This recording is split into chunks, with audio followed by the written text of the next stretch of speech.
안녕하십니까. 행복한 아침 이재용입니다. 안녕하세요. 정예은입니다. 네, 오늘은 수요일이고요. 연예가 소식 그리고 스타들의 얘기 준비해놨습니다. 네, 그에 앞서 오늘 날씨부터 전해드리겠습니다. 오늘 아침 전국의 기온 대체로 영하권으로 출발하겠습니다. 여전히 날은 춥겠는데요. 하늘 표정 보시면 대체로 맑겠지만 낮부터 중부지방 차차 흐려질 걸로 보입니다.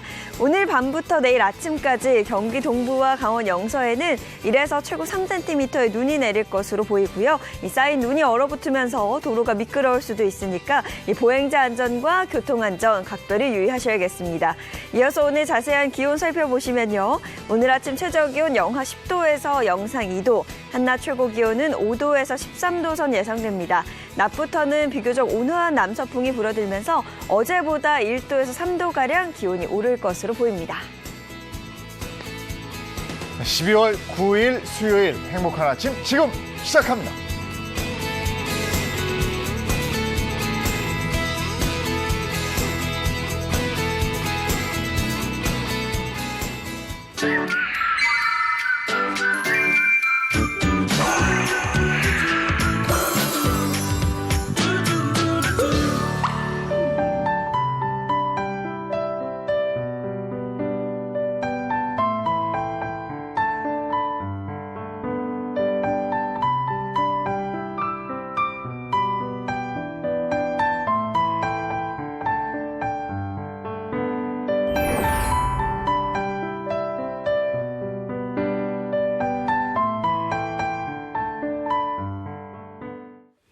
네, 매년 연말이면 나눔이 필요한, 도움이 필요한 우리 이웃들에 대한 캠페인이 시작이 되죠. 올해에는 코로나19 때문에 더 어려운 이웃들이 많이 있습니다. 네, 모두가 힘든 시기이긴 하지만 십시일반이라고 하잖아요. 어려울 때일수록 조금씩 나누다 보면 큰 힘이 되지 않을까 싶습니다. 네, 오늘 나눔의 의미를 한번 되짚어 보도록 하겠습니다. 사랑의 열매 사회복지공동모금회 김연순 사무총장입니다. 어서 오십시오. 안녕하세요. 네, 반갑습니다. 네, 사랑의 열매 사무총장 김연순입니다. 사랑의 열매는 12월 1일부터 내년 1월 31일까지 연말연시 이웃돕기 캠페인 희망 2021 나눔 캠페인을 진행하고 있습니다. 네, 1998년부터 시작해서 올해가 23번째라고 들었는데요.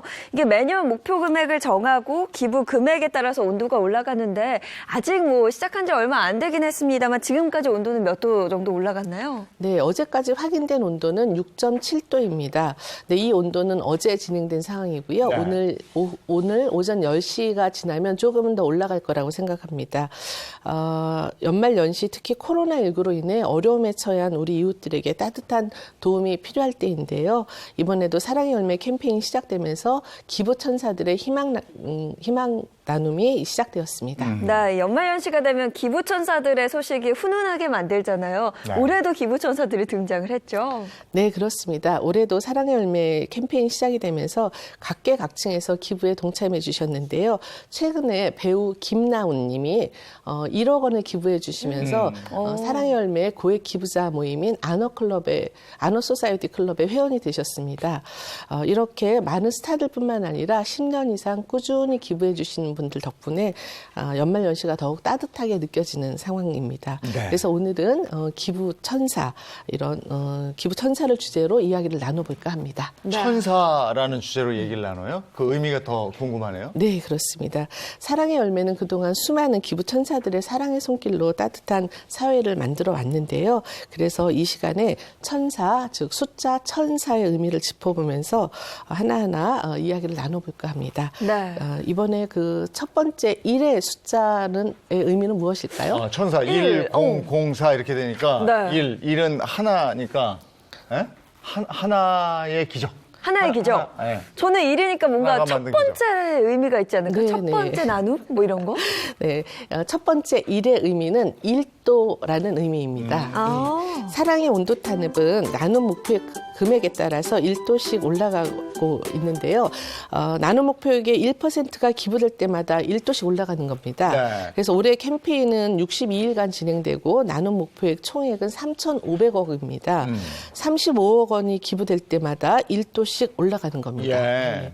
네. 현재 모금액은 234억 9천만 원으로 나눔 목표액의 6.7%이고요. 그래서 수은즈, 온도계가 바로 6.7도를 가리키게 되는 겁니다. 아, 나눔 목표 금액의 1%가 기부될 때마다 1도씩 올라간다. 그러면 이 온도는 매년 몇 도까지 올라가나요? 네, 그동안 국민들의 따뜻한 참여로 거의 100도를 달성했습니다. 그런데 올해는 코로나19로 인한 경기 침체로 매우 어려운 상황입니다. 그래서 저희는 마음 졸이면서 열심히 기부에 참여할 수 있도록 권유하고 있습니다. 네. 네. 천사의 첫 번째 1도시의 기적. 그러면 두 번째 0, 이 0은 뭘 의미하는 겁니까? 네, 두 번째 영은 영해진 기부 트렌드를 말합니다. 그동안 사랑의 열매에는 주로 중장년층들의 기부가 많이 있었는데요. 하지만 우리 사회의 나눔 문화를 좀 확산하기 위해서는 밀레니얼 세대를 포함한 MZ 세대들이 나눔에 좀 더 친근하게 다가가기 위한 것이 필요하다고 생각하면서 다양한 활동을 펼쳐왔습니다. 네. 이게 광고 출연하는 배우들이 있잖아요. 올해는 누군가요? 네, 올해 사랑의 열매 연말 광고에는 배우 김희연 씨가 출연을 했고요. 또 얼마 전엔 19세 래퍼인 이영지 씨를 연중 광고 모델로 참여시키면서 나눔이 우리 사회의 크고 작은 문제들을 해결할 수 있다는 나눔에 대한 긍정적인 인식을 전했습니다. 그리고 또 스마트폰을 이용해서 손쉬운 기부 참여 방법을 개발해서 진행하고 있습니다. 네. 젊은 층이 적극 참여할 수 있도록 새로운 이벤트도 준비하고 이러신다면서요? 네, 그렇습니다. 새로운 이벤트를 위해서 젊은 층이 관심 가질 수 있는 그런 기부 프로모션을 개발해서 참여를 독려하고 있는데요. 저희가 최근에 진행하고 있는 이벤트 중에는 젊은 층들이 관심을 갖고 있는 주얼리 브랜드하고 협업을 통해서 사랑의 열매 한정판 주얼리를 출시하고 그 수익금이 기부될 수 있게 하는 그런 프로그램도 진행하고 있습니다. 네. 네, 정말 영해진 네, 기부 트렌드라고 할 수 있겠네요. 자, 그러면 이제 세 번째 영은 어떤 의미가 있을까요? 네, 세 번째 영은 영향력입니다. 바로 스타들의 선한 영향력을 말합니다. 요즘 스타들의 영향을 받아서 팬클럽들도 스타를 따라 기부에 동참하는 경우들이 많이 있는데요. 지난주에 배우 임시완 씨가 생일을 맞아서 기부에 참여를 해주셨는데요. 바로 팬클럽 이름으로 기부해 주셨습니다. 또 특히 올해는 코로나19로 인해서 많은 스타들의 기부가 이어졌는데요. 스타들의 기부 참여가 또 팬클럽의 기부로 이어지면서 우리 사회에 여러모로 선한 영향력을 미치고 있습니다. 예. 몇 년 전부터 스타들의 선행에 영향을 받은 분들이 또 기부를 하고 또 거기에 동참하고 지금 말씀해 주신 선한 영향력을 사회 전반에 미치고 막 이렇더라고요. 네, 그렇습니다. 네. 최근에는 그 임히어로 이명웅 씨가 또 기부에 참여를 했다면서요? 네, 맞습니다. 팬클럽이 스타들에 대한 사랑을 따뜻한 방법으로 실천한 여러 사례들이 있는데요.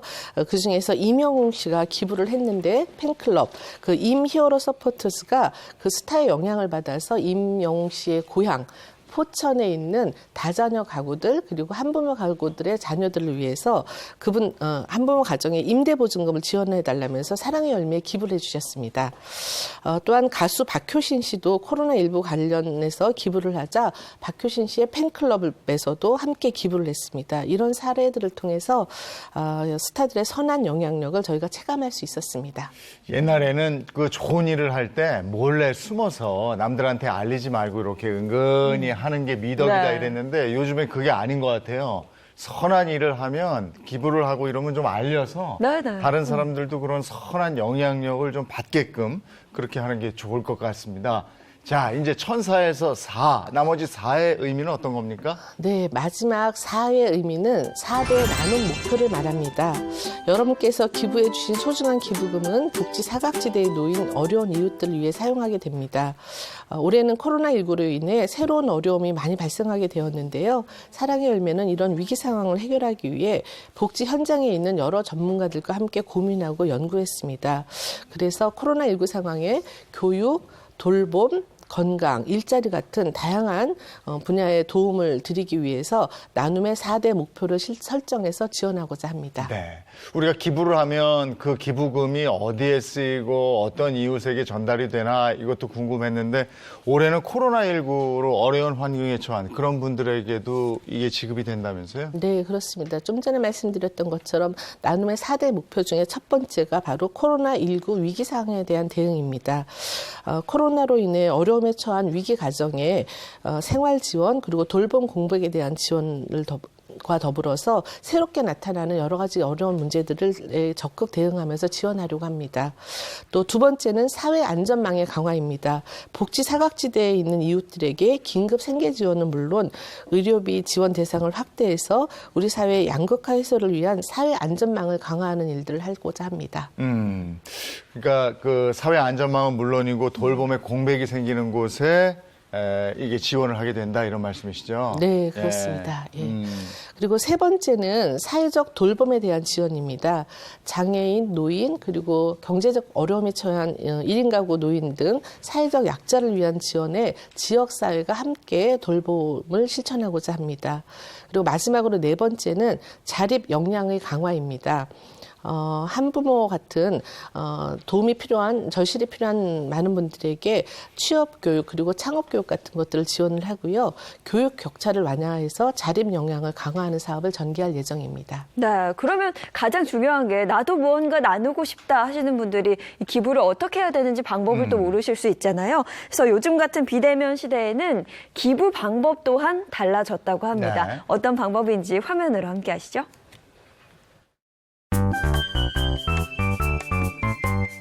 네, 안녕하세요. 저는 지금 미니 사랑의 온도탑이 제막된 영등포 구청에 나와 있습니다. 굉장히 추운 날씨에도 불구하고 이곳은 열기가 뜨겁다고 하는데요. 그 현장으로 함께 가보시죠. 우리 이웃들의 따뜻한 마음이 차곡차곡 모이는 이곳. 벌써부터 기부 행렬이 줄을 잇고 있습니다. 현재는 사랑의 온도 36.5도를 가리키고 있는데요. 저희 온도와 비슷하긴 하지만 여러분들의 사랑이 조금 더 더해지면 모금액 100%를 달성할 수 있을 것 같습니다.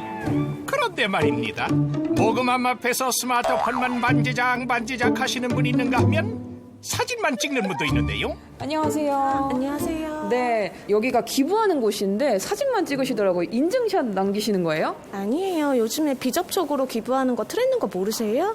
아, 비접촉으로 기부가 가능해요? 그럼요. 이렇게 QR코드만 찍으시면 바로 기부가 가능합니다. 인증사진을 찍는 게 아니라 QR 기부 중이란 말씀. QR코드에 스마트폰만 가져다 대면 간단하게 기부를 할 수 있는데요. 서로의 안전을 위해 사람들이 모이는 곳을 피해야 하는 요즘에 딱 맞는 방법인 것 같죠? 요즘 코로나19 때문에 사회적 거리두기 하고 있잖아요. 그런데 사회적 거리두기도 가능하면서 기부도 할 수 있어서 좋은 것 같고요. 남의 눈치 보지 않고 내가 원하는 만큼 기부할 수 있어서 참 좋은 것 같아요. 주머니에 현금이 없어도 언제 어디서든 마음을 전할 수 있다는데요.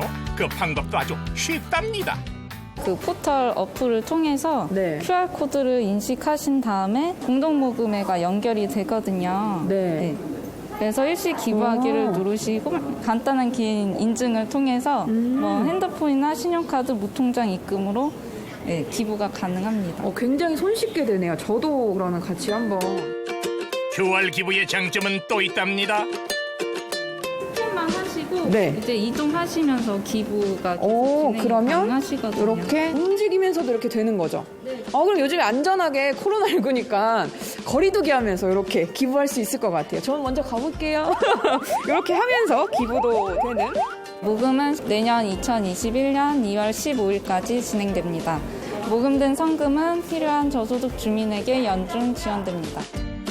장기간 이어진 코로나19 때문에 어려움을 겪는 이웃들이 점점 늘어나고 있는데요. 서로의 온기를 더욱 따뜻하게 나누기 위해 기부하는 방법 또한 다양해졌다고 하네요.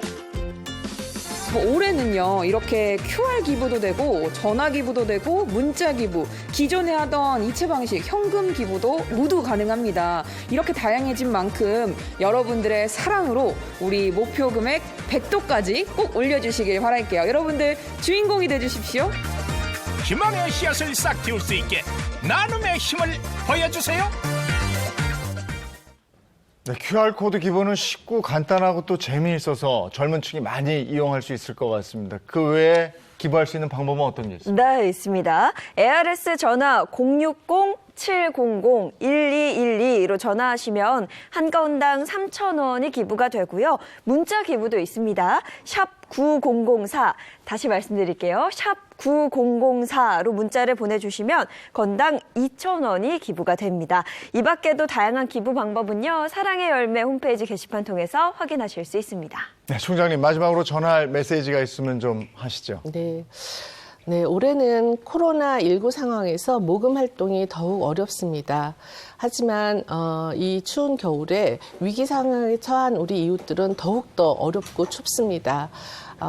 많은 사람들이 모두가 다 힘든다 하더라도 나의 작은 정성이 누군가에게는 희망이 될 수 있다고 생각하고 나눔에 적극 동참해 주실 것을 부탁드립니다.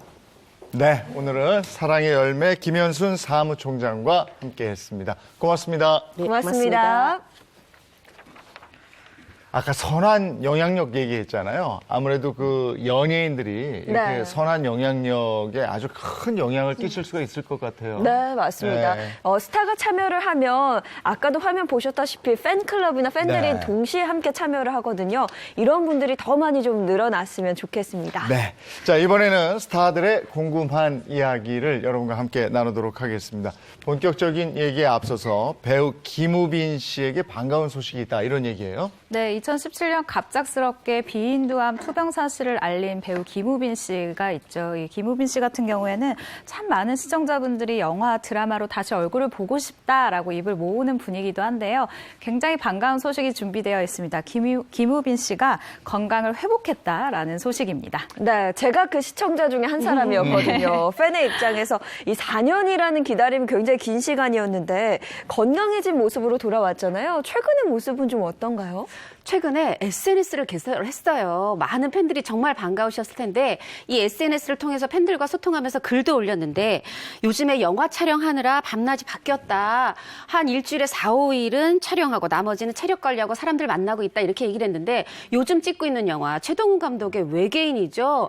이 보면은 이 말이 안 되는 출연진입니다. 유재명 씨, 염정아 씨, 조우진 씨, 김태리 씨, 류준열 씨 이런 배우들과 함께 게다가 최동훈 감독의 영화라 더욱 기대가 됩니다.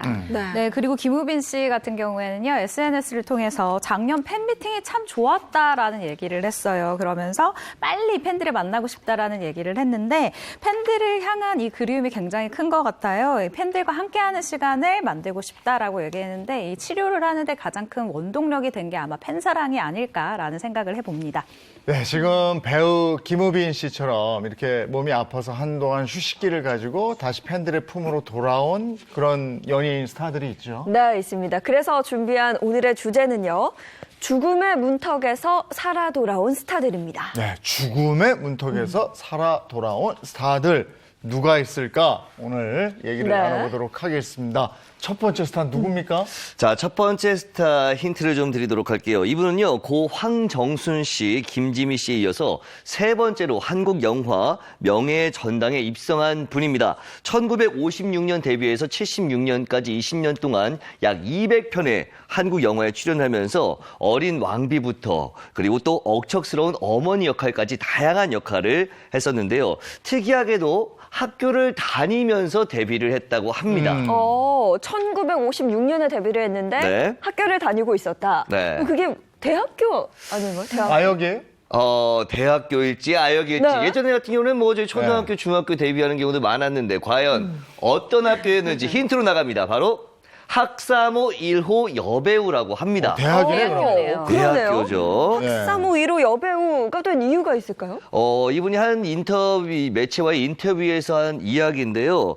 예전에는 연예인들을 딴따라라고 부르면서 조금 네. 이렇게 좋지 않은 직업으로 좀 봤잖아요. 이렇게 네, 네. 그렇기 때문에 여자 연예인들에게 지나가면은 위아래를 훑어보고 이렇게 하는 분들이 좀 많았다고 해요. 아. 근데 이분은 그 시선이 너무나 싫었기 때문에 연예인의 값어치를 좀 올리고 싶다라는 마음으로 정말 열심히 공부해서 대학교를 가고 대학교를 졸업까지 했다고 합니다. 그러면 여자 연예인의 인식 개선에 앞장선 뭐 네. 그런 여배우다 이런 얘기군요. 그렇죠, 그렇죠. 자, 두 번째 힌트 뭡니까? 자, 이거는 너무 좀 어렵죠? 자, 네. 두 번째 힌트 바로 드리도록 하겠습니다.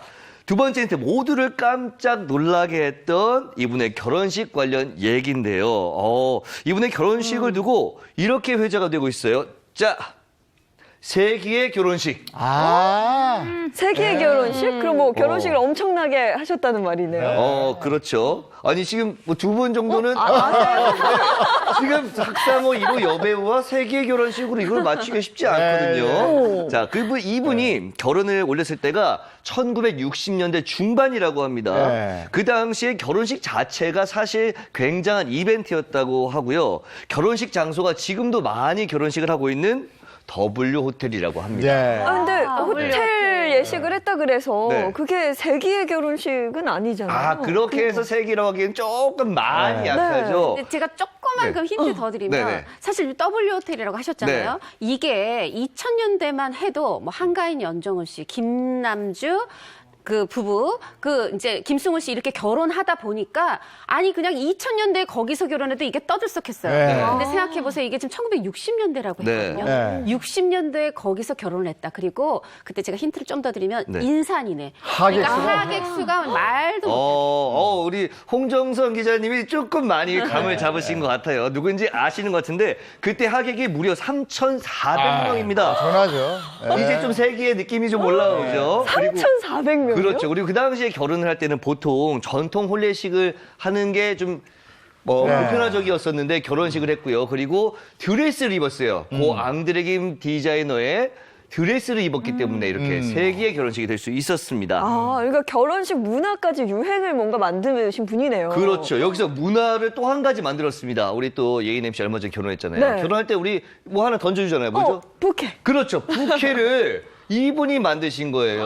그래요? 어떻게 된 거냐? 정말 많은 사람들이 왔고 팬들이 와서 기다렸을 거 아니에요. 나아가는 과정에서 조금 같이 들어오지 못하게 했던 점들이나 다 들어올 수가 없었잖아요. 그런 부분들이 너무나 미안했던 거죠. 그래서 속죄하는 마음으로 이렇게 던져주는 부케가 유행의 시작이 됐다라는 말이 있습니다. 근데 어쨌든 이게 세계 결혼식 이렇게 얘기했으면 어느 한 분이 아니고 두 분 다 대단한 스타였던 거죠. 그렇죠. 역시 이래서 명 MC가 진행이 이렇게 잘하시는 거예요.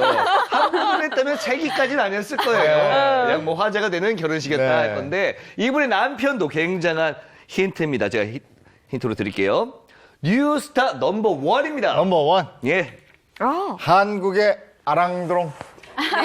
여기서 또 힌트 조금 들어가면 이 두 분이 1963년도에 가정교사로 만나서 바로 계속해서 청춘교실 맨발의 청춘까지. 이 맨발의 청춘에서 우리 이제 시청자분들도 하실 것 같아요. 지금 99% 다 알고 계세요, 이제.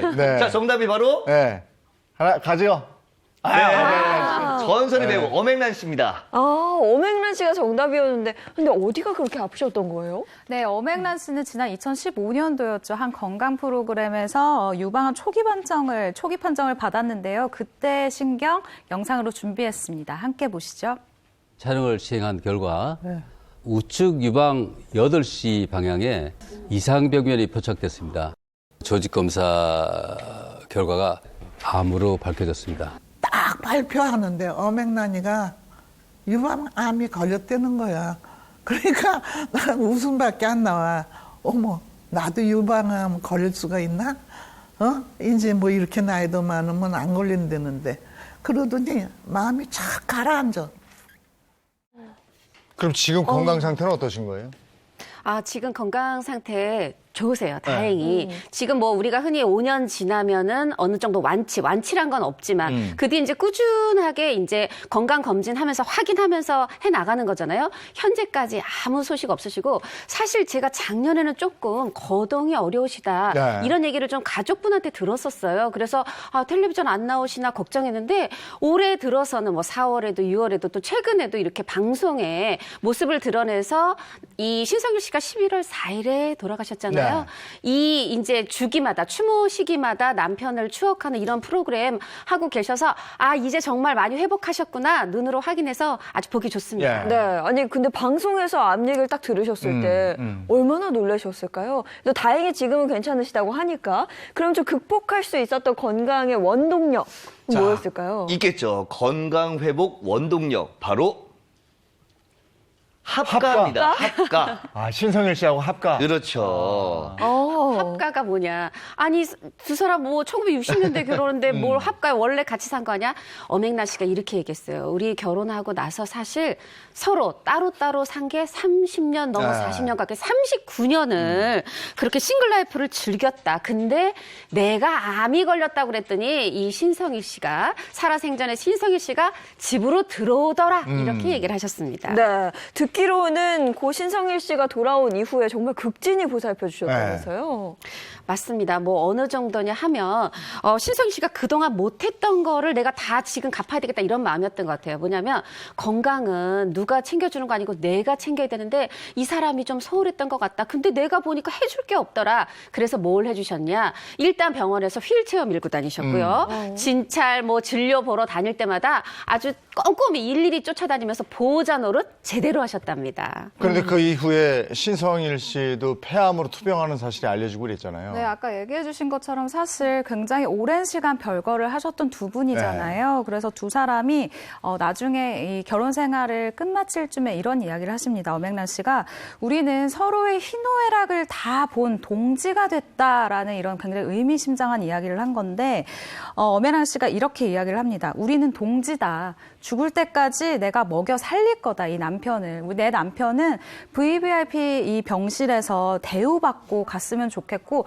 병원비가 없어서 초라하게 가는 일은 없었으면 좋겠다라면서 남편에 대한 이런 애틋한 마음을 전하기도 했었거든요. 그러면서 그 따님분이 예전에 인터뷰 때 이런 얘기를 한 적이 있어요. 신성일은 내 큰아들이다. 그러니까 그렇게 내가 책임져야 한다라는 이야기를 한 건데 끝까지 이 사람은 멋있게 가야 하고요. 또 신성일 씨의 이 병원비 수천만 원은 제가 부담할 겁니다라고 이야기를 하기도 했습니다. 그 신성일 씨가 세상을 떠난 지 벌써 2주기가 지났잖아요. 좀 많이 그리우실 것 같아요. 맞습니다. 사실 이제 2017년 6월에 폐암 3기 판정 받고도 부산영화제에도 참석을 하시고 막 이래서 정말 나으시는 건가 했는데 이제 1년여 지나서 2018년 11월 4일에 네, 세상을 떠나셨습니다.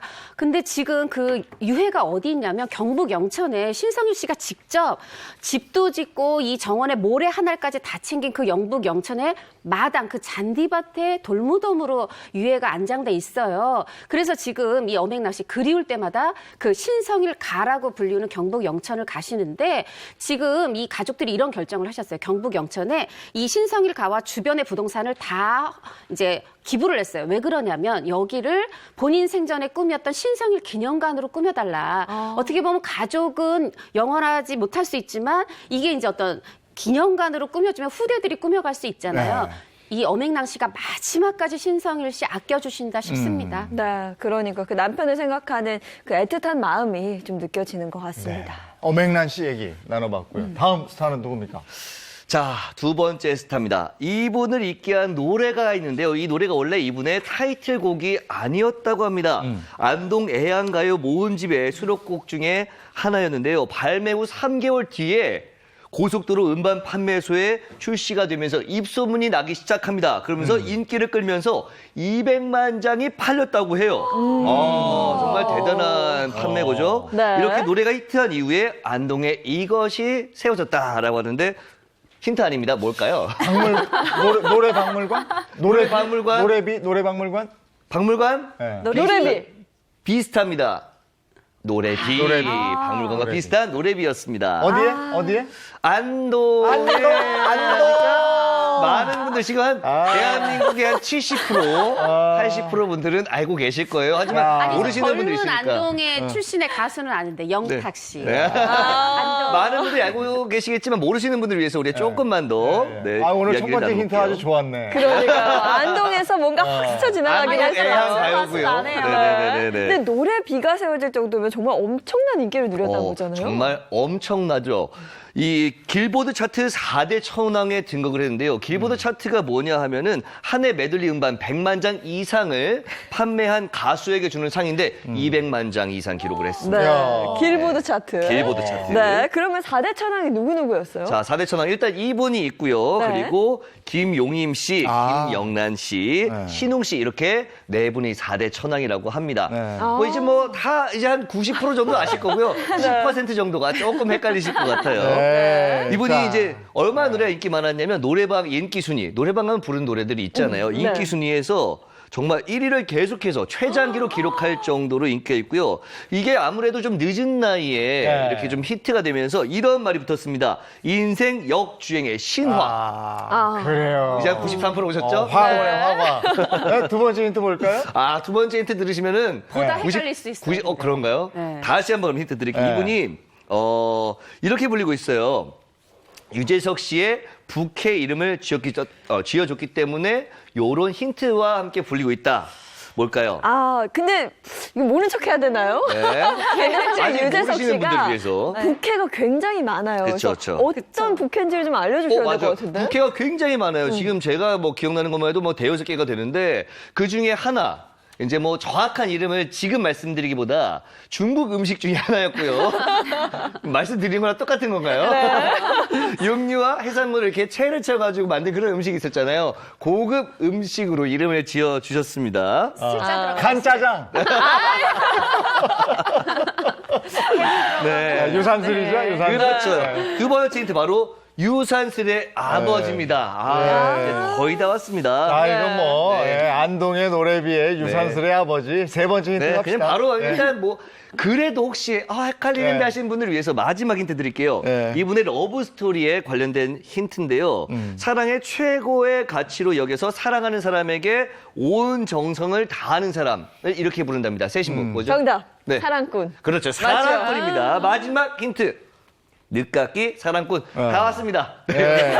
트로트계 왔어요. 늦깎이 사랑꾼. 네. 두 분의 러브 스토리가 궁금하네요. 네, 뭐 아마 지금 이제 99.9% 좀 아시겠지만 러브스토리 한번 살짝 들어가 볼게요. 이분이 아무래도 조금 잘 된 게 늦게 잘 됐어요. 고된 인생을 좀 보내셨습니다. 그렇기 때문에 연애라든지 뭐 결혼은 꿈도 꾸지 못한 채 혼기를 넘었어요. 그러다가 49세에 이렇게 좋은 배필을 만났다고 합니다. 어떻게 만난 거예요? 네, 이게 좀 재밌어요. 네. 자주 가던 음식점이 있었어요. 단골 음식점 사장님이 아시는 분이었다고요, 이 아내분이. 근데 이 사장님한테 나 그분 노래 좋아한다라고 얘기를 하니까 이 사장님이 그럼 둘이 한번 만나보는 게 어떻겠냐 해서 그분의 주선으로 만나게 됐다고 해요. 네. 그러니까 팬과 소개팅을 해서 사랑에 빠진 케이스. 그렇죠. 근데 이제 가수가 만난 거잖아요. 이 가수분이 팬을 만났을 때 첫 번째로 본 어떤 첫인상이 있을 거 아닙니까? 굉장히 로맨티스트입니다. 향긋한 가을 바람이 감싸는 느낌이었다. 사람이 감싸는 느낌의 여자는 굉장히 누굴까요? 멋있는 말씀을 하셨고요. 그리고 살아왔던 삶이 좀 많이 비슷했다고 해요. 아내분 역시 어머니와 동생을 돌봐온 소녀 가장이었고 이런 공통점이 있었기 때문에 좀 더 빠르게 이렇게 인연이 될 수 있었던 것 같습니다. 아니 방송에서 이렇게 향긋한 가을 바람이 감싸는 느낌 이런 얘기하면 다른 남자 힘들어요.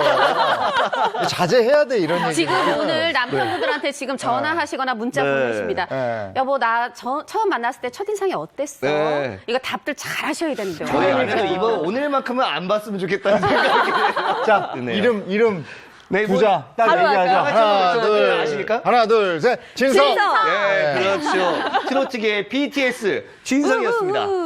정말 진성 씨는 뭐랄까요. 제2의 전성기를 확실히 보내고 계신데 아까 이 무명 시절 굉장히 길었다고 하셨잖아요. 어느 정도였던 거예요? 네, 일단 진성 씨의 데뷔가 1994년도로 알려져 있는데 사실 이 시기는 방송 데뷔를 이야기를 하는 겁니다. 그래서 진성 씨가 이야기를 하기를 왜 예전에는 야간업소에도 미성년자들이 이제 올라가서 노래를 부르는 일들이 지금은 안 되지만 그때는 되잖아요. 그래서 야간업소에 10대 후반부터 나가서 노래를 불렀다라고 하는데요. 이렇게 생각을 하면 사실 무명 시절이 무려 30년이 넘었었던 네. 거예요. 꽤 긴 시간을 정말 노래에 올인한 그런 삶을 살았던 가수인 거죠. 예, 우리 행복한 아침 스튜디오에도 나와서 이런저런 얘기 나누기도 했는데 어린 나이에 노래를 시작했네요. 네, 사실 그럴 만한 이유가 있었다고 합니다. 진성 씨가 내가 부모님이 없구나, 나는 왜 부모님이 없을까라는 걸 인지한 게 불과 7살밖에 되지 않았을 때예요. 왜냐하면 진성 씨가 3살, 4살 무렵에 부모님이 두 분 다 집을 나갔기 때문인데요. 그렇기 때문에 3-4살짜리 아이가 혼자 살 수 없잖아요. 친척집을 전전하면서 돌아다니고 이 돌아다니면서 눈칫밥을 굉장히 많이 얻어먹었다고 합니다. 10살까지도 심지어 호적에 오르지를 못해서 12살이야 초등학교 4학년으로 이제 인정을 받아서 초등학교 입학을 했을 정도니까 사실 굉장히 어려운 좀 어린 시절을 보냈다라고 할 수 있고요. 이런 서러운 유년기 시절에 또 제가 이야기를 들어봤더니 정말 논두렁, 밭두렁, 뭐 무덤의 뒤에서도 노래를 부르면서 어른들한테 밥을 얻어먹었다. 그렇게 해야 내가 끼니를 챙길 수가 있었다라고 할 정도로 굉장히 어린 시절을 힘들게 보냈습니다. 이런 힘든 어린 진성을 감싸줬던 것이 바로 노래였다고 해요. 근데 안 그래도 뭐 예술은 배가 고프다라는 얘기들을 하잖아요. 이걸로는 생활이 좀 안 됐을 것 같은데요? 당연히 안 되죠. 그리고 요즘에나 트로트 전성시대죠. 노래 부르는 일 열심히 했지만 손에 쥐어지는 돈은 적었다 그래요. 근데 제 주변에도 아는 가수분들 보면은 난 노래 열심히 했다니까 그러고 손 놓고 있는 분들도 계세요. 일부. 근데 진성 씨 안 그랬습니다. 어땠냐 하면은 이 생계를 잇기 위해서 과일 장사, 김밥 장사, 인력거 행상 정말 닥치는 대로 안 해본 일 없이 해봤다라는 거예요. 우리 옛 어른들이 이런 얘기 하시잖아요. 착한 끝은 있다. 정말 이렇게 무덤 뒤에서 노래 불러서 밥 얻어먹던 분이 지금 잘 되니까 제 일처럼 정말 너무 기분이 좋습니다. 근데 이렇게 노래의 운명을 걸었던 또 다른 이유가 있다면서요? 네, 단 하나, 바로 부모님 때문이었는데요. 내가 이렇게 좀 노래를 계속 부르고 조금 유명해지면 부모님이 나를 찾지 않을까라는 생각을 했대요. 진성 씨가 말하길 부모님이 나를 2번 버렸다라고 얘기를 할 정도로 굉장히 힘든 어린 시절을 보냈고 12살 무렵에는 외삼촌이 찾아와서 이제 뭐 부모님이 있는 곳을 안다라고 얘기를 했는데 그때도 따라가지 않을 정도로 마음속에 원망이 굉장히 컸거든요. 하지만 이게 성인이 되면서 점점 달라지는 거죠. 굉장히 비참했던 삶을 지나서 이런 어려움을 지나서 노래를 통해 정말 인생 최고의 시기를 누리고 있는 것이 아닌가라는 생각이 듭니다. 네, 그러면서 인생 최고의 히트곡을 또 만나게 되는데 듣기로는 그러면서 승승장구를 해야 되는데 건강에 이상이 좀 생기셨잖아요. 맞습니다. 무려 30년 넘는 무명 생활을 이제 거치다가 BTS도 자기 얘기로 인기를 얻었죠. 진성 씨도 안동역에서 자기 고향 이 제목이 담긴 이 노래로 정말 승승가도를 달리고 있었어요. 근데 그때 청청날벼락 같은 소식을 접하게 됩니다. 바로 림프종 혈액암이라는 진단을 받게 된 거예요. 야, 그 잘 나가는 고생해서 잘 나가는데 그때 하필이면 그렇죠. 이 30년 정말 배고프다가 이제 좀 돈 좀 벌어볼까 하는데 근데 이 얼마나 그랬겠어요? 근데 이게 림프종 혈액암 이것만 해도 어려운데 하나가 더 겹쳤어요.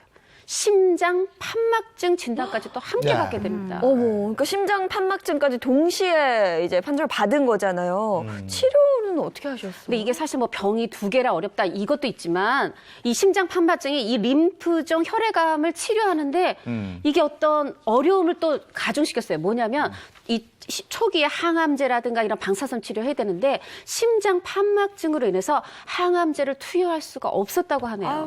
그래서 이제 심장부터 치료를 하기 시작한 거죠? 네, 그렇습니다. 진성 씨는 이 아주 독한 약물로 인해서 한 달 만에 체중이 무려 20kg이나 빠졌다라고 얘기를 하는데요. 병원에 입원한 이 진성 씨가 해가 뜰 때까지 복도를 서성이면서 밤을 지새우는 등 아주 힘든 시간을 보냈다고 합니다. 해가 뜰 때까지 복도를 서성였다. 뭐 그 얘기는 제가 드리는 것보다 진성 씨를 통해서 직접 들으시는 게 좋을 것 같아요. 영상으로 만나보시죠. 림프종 혈액암은 완치가 없다 그래요. 그러니까 지금도 이제 병원에 다니면서 내가 체크를 받죠. 재발률이 사실 좀 굉장히 좀 높아요. 그래서 재발이 오면 대부분 돌아가시더라고요. 항상 갈 때마다 마음이 불안불안 초조. 혹시 오늘 가면 또 의사 선생님이 또 이상한 얘기를 하지 않을까. 그런 초조감에서 병원에 가기 전날은 사실 잠이 잘 안 오고 좀 잠을 많이 설쳐요.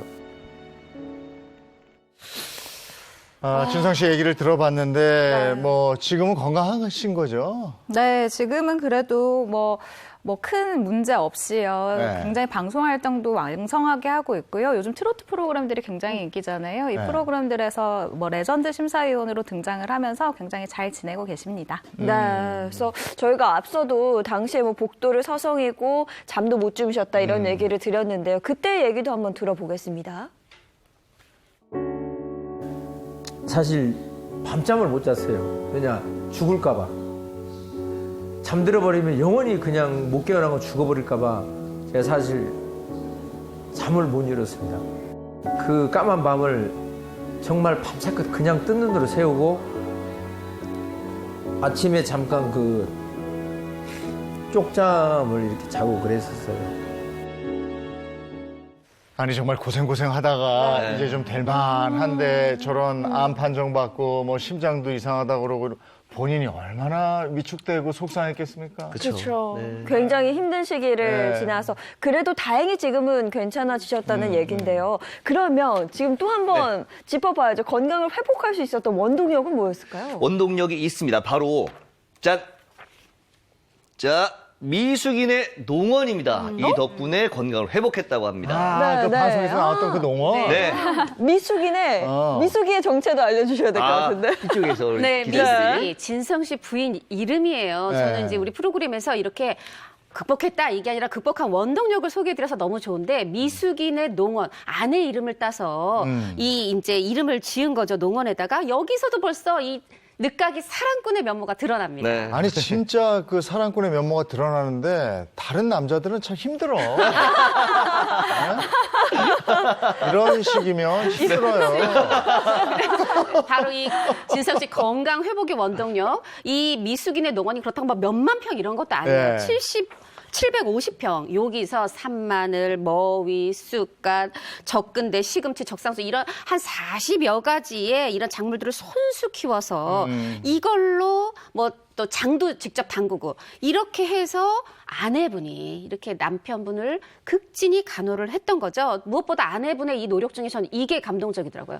아프면 입맛을 잃잖아요. 네. 그 입맛을 회복시키려고 무던히 부단히 애썼다고 하네요. 아, 정말 그 두 분의 사랑이 만들어낸 결과죠. 네. 어디 예인이네 농원 없나요? 예인이 농원 없는 것 같아요. 네. 그리고 두 번째 원동력. 두 번째는 앞에 것과 연관되는 건데요. 두 번째 원동력 보겠습니다. 바로 항암 밥상입니다. 네. 항암 밥상 이게 뭔가요? 네, 바로 진성 씨의 건강 노하우가 고스란히 담겨 있는 그런 바로 항암 밥상인데요. 암 투병 후에 자신만의 식단으로 건강을 이렇게 챙겨 나가고 있습니다. 한 프로그램에 출연을 해서는요, 당시 자신의 이 항암 비결 중 가장 중요한 한 가지로 100가지, 무려 100가지 발효액을 공개한 바 있습니다. 네. 근데 미숙인의 농원이라고 미숙이라는 아내의 이름을 붙일 만한 이유가 있는 게 그 남편을 위해서 약초를 캐다가 맞아요. 바쳤다는 얘기를 내가 들었어요. 네, 사실 진성 씨가 지금도 이 일을 떠올리면 내가 눈물이 난다, 가슴이 아프다라고 설명을 할 정도인데요. 이 부인분이 낭떠러지에서 굴러 떨어진 거예요. 이게 무슨 일이냐? 일단 남편이 항암 치료를 하고 있고 암에 걸려 있잖아요. 아내가 찾을 수 있는 약을 너무 당연히 써보고 싶죠. 그런데 이 항암 치료에 백도라지가 아주 좋다라는 이야기를 이 아내분이 듣게 됩니다. 그래서 이분이 동네 이제 신만이 분들과 함께 이 백도라지를 캐기 위해서 같이 따라간 거예요. 사실 이게 산을 탄다는 게 보통 쉬운 일이 아니잖아요. 그런데 정말 운명처럼 이 아내분이 산에서 백도라지를 발견합니다. 그런데 그 위치가 좀 위험한 거예요. 무려 4m 위에 바위 위에 있는 이 백도라지를 발견을 했는데 남편을 위해서 그것을 캐려고 이렇게 올라가다가 2바퀴를 굴러 떨어졌대요. 이때 머리가 찢어지고 얼굴을 심하게 다쳐서 이게 남편이 걱정을 할까봐 화장을 진하게 하고 남편 앞에 나타났는데 그게 너무너무 가슴이 아팠다라고. 그러니 얼마나 그게 미안했겠어요. 본인을 위해서 그 백도라지 따려다가 저렇게 됐으니까. 다쳤으니까. 우리 일반적으로 우리도 아내가 아프다 그러면 아프니 나도 아프다 이렇게 얘기를 하거든 우리가. 말만 아니에요. 아니지 우리가. 네, 그래서 진성 씨 입장에서는 이게 정말 마음이 아팠다고 해요. 그래서 이런 생각까지 했다고 합니다. 내가 왜 이렇게 아파가지고 이 사람한테 이렇게 고통을 주고 시련을 줄까라는 생각을 할 정도였다고 하는데 그래서 굉장히 많이 울었다라고 표현을 합니다. 한편으로는 근데 다행히 이런 생각도 했대요. 이 사람이 나를 위해서 이렇게까지 노력을 하는데 내가 이렇게 떠나버리면 아내한테 내가 너무너무 큰 상처를 그리고 아픔을 주는 것이다라는 생각이 들었고요. 다행히 또 건강이 조금씩 좋아지니까 함께 버텼다라고 합니다. 여기서 잠깐 재밌는 얘기를 드리자면 그 진성 씨가 원래는 수입을 아내와 따로 관리를 하셨는데 이 일 이후에 자신의 수익의 굴을 아내에게 드린다고 합니다. 구가 중요하네요. 네. 구를 줘야 됩니다. 1만 가지고. 네. 알겠습니다. 이게 두 분의 사랑으로 이런 건강하게 극복도 할 수 있었던 게 아닌가 싶습니다. 네. 자, 세 번째. 자, 이제 세 번째 스타 알아볼까요? 자, 세 번째 스타는요. 제가 노래 힌트로 준비를 해봤습니다. 뮤직 스타트. 전라도와 경상도를 가로지르는 조영남 씨 어디 아팠나? 그러니까. 이거는 조영남 씨 어디 아팠지? 나왔네. 조영남 아니고요. 화개장터입니다. 화개장터. 예. 화개장터는 조영남 씨인데. 그럴까요? 조영남 씨가 아니고 화개장터인데요. 이 조영남 씨의 노래가 그 조영남 씨 노래 중에 유일하게 이 화개장터가 가요 톱10에 진출한 곡이라고 하는데 이 곡의 작사가입니다. 이거 아직 좀 어렵네요. 작사가다. 조금 어렵죠. 그러면 좀 더 들어가 봐요. 화개장터가 어떻게 만들어진 곡인가? 화개장터는요, 조영남 씨가 이혼을 했잖아요. 이혼을 한 후에 한 친구분이 와서 같이 살게 됐다고 합니다. 네. 그때 벌어진 일이에요. 친구, 어떤 친구요? 일단은 머리가 하얀 분이시고요. 네. 어느 날 이 친구분이 조영남 씨에게 신문 기사를 가져옵니다. 그러면서 이걸로 노래를 만들어야 된다라고 이야기를 했는데요. 그때 신문 기사 내용이 뭐였냐면 경상도, 전라도 구분 없이 사이좋은 화개장터라는 내용이었습니다.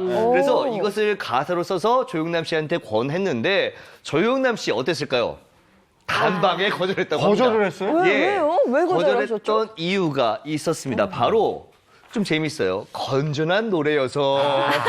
그러니까 그때 네. 건전가요 같은 느낌. 그렇죠. 네. 왜 그러냐면 이제 사랑 노래를 해도 될까 말까인데 어디 이런 노래를 갖고 왔냐면서 핀잔을 줬다고 해요. 네. 근데 어떻게 거절을 했는데 조영남 씨 노래가 된 걸까요? 참 이게 운명이란 건 이렇게 정해지나 봐요. 노래를 앨범을 만들었는데 좀 곡이 부족했던 거예요.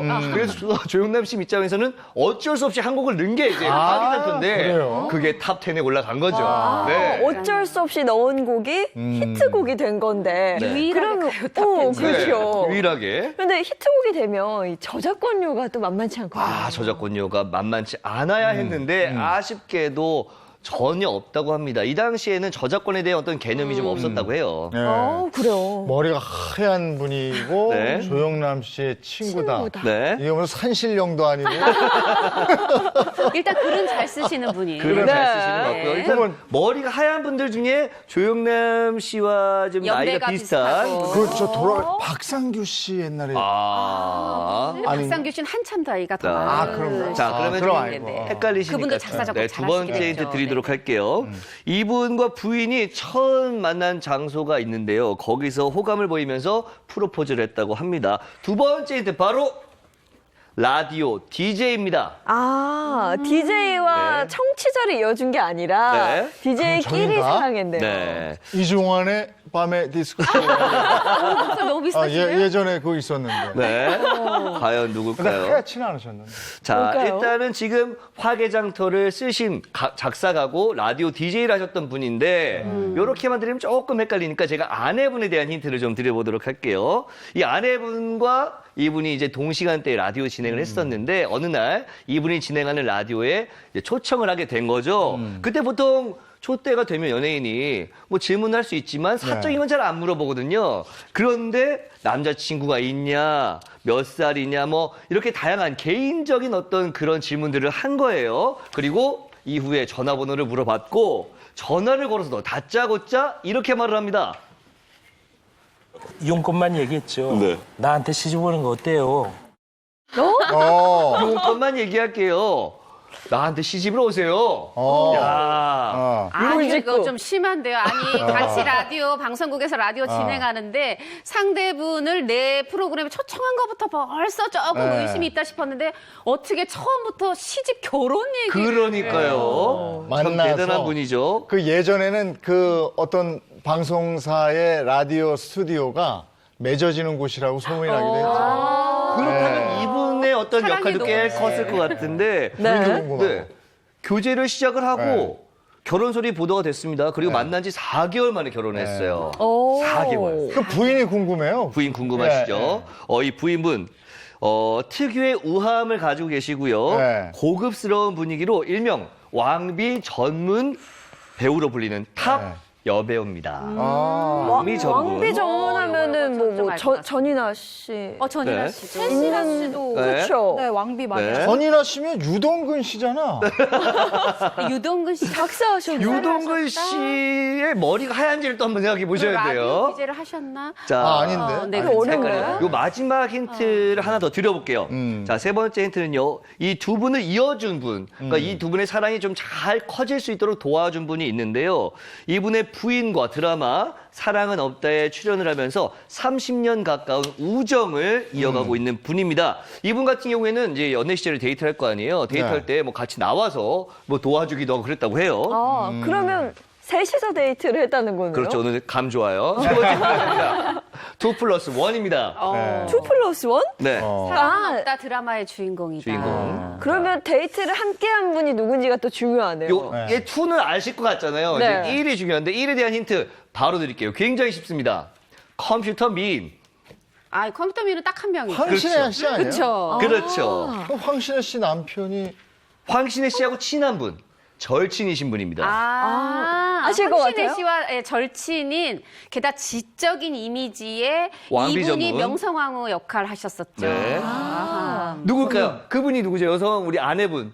최명길 씨. 그렇다면 답이 나왔죠. 그럼 나오네. 자, 바로 전 문화관광부 장관 출신 김한기 씨입니다.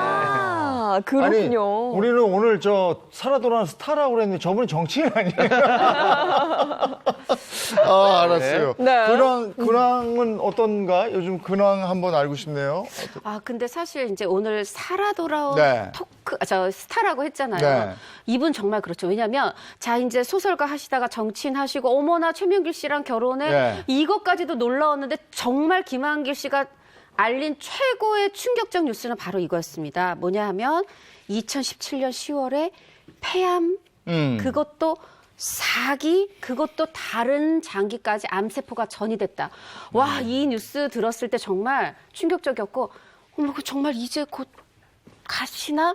이럴 정도로 충격적이었어요. 생생합니다. 그 당시에 신명을 밝히셨나요? 보통 이렇게 암 선고를 받으면 왜 하필 나지? 왜 나한테 이런 일이 생기지? 라고 생각을 하는데 전혀 이런 생각 없이 그냥 담담했다라고 합니다. 그러면서 버킷리스트도 생각을 해봤는데 별로 이게 쓰고 싶은 게 없을 정도로 치열하게 내가 참 산 것 같다. 아프게 지내는 동안 아내가 애들 챙기듯이 나를 참 잘 챙겨줬다라고 하면서 아내 최명길 씨에게 감사함을 전하기도 했습니다. 지금 그러면 건강 상태는 어떤 거예요? 네, 최근에는 자전거로 출퇴근을 할 정도로 건강 상태가 아주 좋아졌다고 네. 하니까요. 걱정은 안 하셔도 될 것 같아요. 네, 그러니까 제2의 인생을 다시 살고 계신 건데 그러면 건강을 회복할 수 있었던 원동력도 살펴봐야죠. 네, 죽음의 문턱에서 돌아올 수 있었던 원동력이 당연히 있었겠죠. 바로 은반지입니다.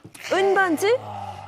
김한기 씨가 아주 힘들었던 이 암투병을 통해서 가족의 소중함을 느끼게 됐다라고 얘기를 했는데요. 그리고 혼수 상태에 사실은 빠져 있었다고 해요. 그런데 이때 의식을 되찾게 되었을 때 최명길 씨가 김한기 씨에게 당신에게 주고 싶어서 가져왔어요 라고 하면서 뭘 들고 옵니다. 그게 바로 은반지였는데요. 네. 25년 전에 결혼할 때 맞춘 두 사람에게 굉장히 의미가 있는 이 은반지를 깜짝 선물로 선물을 했다고 해요.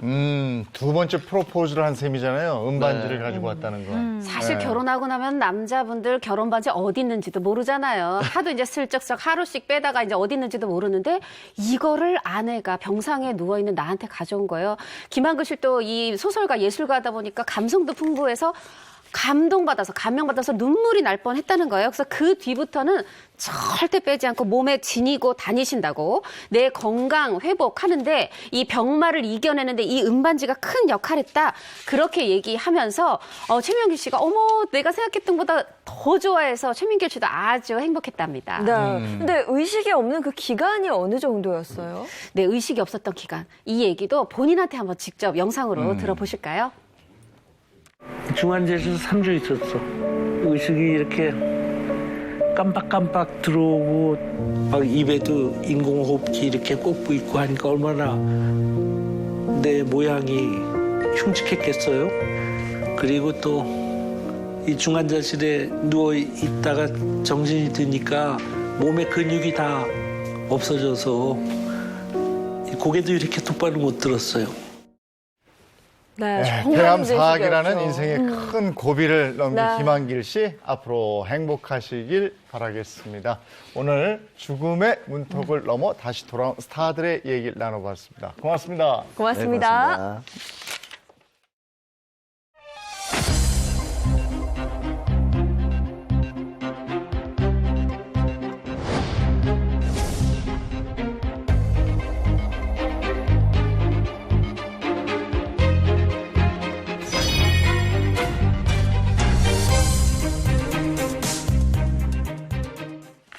네, 이번에는 핫한 한 주간의 연예계 소식 준비했습니다. 네, 오늘 소식 전해주실 배우 김서지 씨 소개합니다. 어서 오세요. 안녕하세요.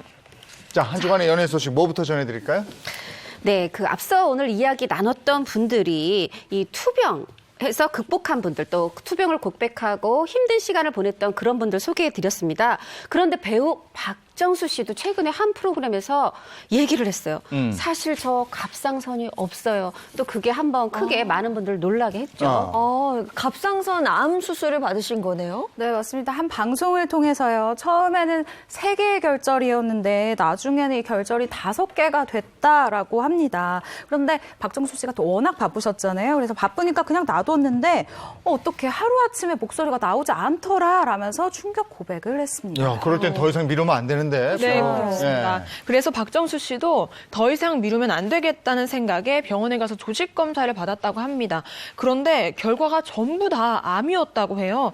하지만 다행히도 임파선으로 옮겨가는 과정이었고 전이 직전에 수술을 받았다고 합니다. 아니, 배우들도 목소리 굉장히 중요하잖아요. 네, 그럼. 그렇죠.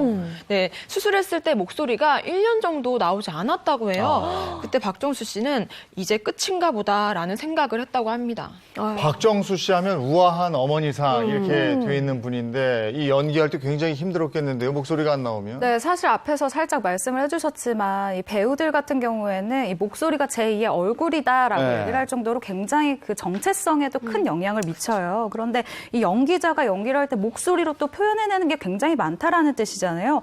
목소리가 나오지 않으니까 얼마나 상심이 컸겠어요. 심지어 우울증에 걸려서 치료도 하고 당시 정말 힘든 시간을 보냈다라고 고백을 했습니다. 현재 건강 상태는 어떠신가요? 처음에 암 진단 선고 받았던 게 2013년이었어요. 그리고 2016년에 본인이 나 정말 이제 싹 나았어 했는데 뭐 그렇지 않더라도 2013년이니까 만 5년도 지났고 그런데 박정수 씨가 이렇게 방심하는 건 아니고 아주 건강식단 짜가지고 그거 철저히 지키고 건강관리에 힘쓰면서 건강 유지하고 계십니다. 네, 알겠습니다. 다음 소식은 뭔가요? 네, 다음 소식은요. 최근 이 가요계에서 코로나19 확진자가 잇따라 발생하면서 비상이 걸렸다고 합니다. 네, 최근 다수의 가수들이 코로나19 확진 판정을 받으면서 가수 청아 씨의 소식에 다시 한번 또 긴장하고 있는 상황이라고 합니다. 네, 청아 씨 같은 경우에는 이 정규 앨범을 내년 1월에 발매를 할 계획이었어요. 그러면서 뭐 매달 혹은 뭐 어떤 시기마다 순차적으로 한 곡씩 이 싱글을 공개를 하고 있던 중이었는데요. 이 코로나19 확진으로 향후 앨범 발매 일정 변동이 불가피해졌습니다. 청아 씨가 코로나19 확진 소식 이후에 뭐 심경을 올렸다고요? 네, 팬카페에 글을 올렸는데 사실 확진되고 나면 내 몸 치료에도 힘써야 되지만 사실 주변에 굉장히 미안한 마음 들잖아요. 네. 그런 미안한 마음이 그대로 드러나요. 너무 미안하고 또 미안하다, 조심한다고 했는데 제가 많이 부족했나 봐요 하면서 다시 건강한 모습으로 돌아와서 활동하겠다 이렇게 다짐도 밝혔습니다. 네, 그러면 이 청아 씨와 동선이 겹쳤던 분들이 계실 거잖아요. 그분들은 어떠세요? 네, 청아 씨와 동선이 겹쳤거나 접촉이 있었던 연예인들은 감염 검사가 이루어졌거나 또 이루어질 예정이라고 합니다. 스태프들도 있잖아요, 또. 네, 맞습니다. 사실 이 코로나 확진을 판정을 받은 가수가 또 있습니다. 바로 가수 이찬원 씨인데요. 이찬원 씨 같은 경우에는 코로나19 확진 판정을 받으면서 가요계뿐만 아니라 이 연예계 전체가 들썩이기도 했습니다. 네, 자발적으로 검사를 받았다가 확진을 받은 거잖아요. 네, 맞습니다. 가요계 코로나19 확진자가 굉장히 많이 늘어나니까 이제 자발적으로 검사를 받게 됐는데 예상치 못하게 감염의 이 사실을 알게 된 거예요. 그런데 문제는 아직 감염 경로가 확실하지 않아서 이찬원 씨와 함께 예능 프로그램을 찍은 굉장히 많은 분들 그리고 동료 가수분들도 다 같이 검사를 받았고요. 마찬가지로 자가격리 2주를 지금 진행하고 있는 중입니다. 그리고 프로그램 많이 해서. 네, 뭐 예능 프로그램도 많이 했지만 하필 또 요 시기에 이찬원 씨가 인터넷 방송도 처음으로 개설을 했어요. 그래서 축하 영상 한다고 이제 많은 분들과 접촉이 있었거든요. 그리고 또 이런 스타들, 트로트 스타들 말고도 이 스타일리스트가 서장훈 씨, 이적 씨도 담당하는 분이었어요. 근데 다행히 늦적거리지 않고 선제적으로 다 같이 녹화에도 불참하고 자가 격리에 들어갔다고 합니다. 알겠습니다. 여기까지 한 주간의 핫한 연예계 소식이었습니다. 고맙습니다. 고맙습니다. 올여름에는 장마도 굉장히 길었잖아요. 그래서 농작물 피해가 많았는데 고추도 피해갈 수 없었죠? 네, 맞습니다. 그래서 이런 농작물 피해를 막기 위해서요, 영양이 높고 또 병충해에 강한 고추 농사법이 개발됐다고 합니다. 관련 영상 보시죠. 김장철이 한창인 요즘 고춧가루 가격이 심상치 않습니다. 올해 고추 농가엔 57일간 이어진 긴 장마 때문에 탄저병, 담배 나방 같은 병해충이 기승을 부렸는데요. 이 때문에 고추 생산량이 평년에 비해 30%나 감소했습니다. 초기에는 작황이 굉장히 좋다가 긴 장마로 인해 가지고는 그냥 전부 다 고추가 이런 식으로 병이 나고 수확을 할 수가 없을 정도로 약 10,000근 이상을 땄어야 하는데 한 1,500근 따고 말아가지고 참 굉장한 울상이네요, 지금요. 이에 농촌진흥청은 기능성 성분 함량은 높이고 생산비는 낮추는 새로운 고추 재배 기술을 개발했습니다. 4가지 고추 재배는 하나, 둘, 셋, 4가지 되는 겁니다. 기존의 고추는 하나입니다.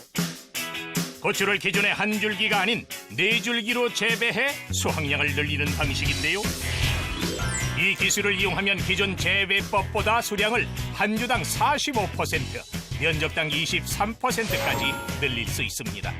또한 묘목을 심는 거리가 넓어져 면적당 묘목 수가 반으로 줄면서 병충해 발생도 줄어들게 됩니다. 모종 상태에서 자극을 줍니다. 자극을 주면 격가지가 많이 발생합니다. 그러고 나서 정식을 하고 정식한 후 4가지를 남기고 제거를 합니다. 그러면 보는 것과 같이 4가지 고추 재배가 되는 것입니다. 그러면 다수하게 됩니다. 생육 중에 액비를 뿌려 고추의 항산화 물질을 높이는 기술도 선보였습니다. 액비는 국내 자생지에서 풍부하게 자라는 양미 역취, 인삼 부산물과 같은 산야초, 대초 등 13가지 원료를 이용해 양액을 만들어냅니다. 연구진이 아주 심기 한 달 뒤부터 2개월간 6번에 걸쳐 액비를 준 결과 고추 내 항산화 물질인 베타카로틴은 20.7%, 플라보노이드는 18.8%, 폴리페놀은 27.8% 증가하는 것을 확인했습니다. 우리나라의 고추 생산 비용은 중국보다 약 7배 정도 높은 수준이며 고추 자급률은 2019년도 기준 36.1%에 머물고 있는데요. 이번 기술 개발을 통해 우리나라 고추 산업의 경쟁력을 확보하고 농가의 부가가치를 높일 수 있을 것으로 기대하고 있습니다. 고추 묘종을 육묘에서 농가로 팔게 됩니다. 그래서 육묘장에 기술 이전을 하고 있고 앞으로 더 확대할 계획입니다. 영양분은 많아지고 병충해에는 강한 우리나라 고추의 매운맛을 응원하겠습니다. 이제는 쌀쌀한 게 아니고 아침에 나올 때 보면 좀 추워서 이렇게 움츠려들거든요. 네. 단단히 입으셔야 되겠어요. 네, 보온에 각별히 신경 쓰시고요. 저희는 내일 아침 8시 더욱 알찬 내용으로 돌아올게요. 행복한 아침, 행복한 하루 되십시오. 고맙습니다. 고맙습니다.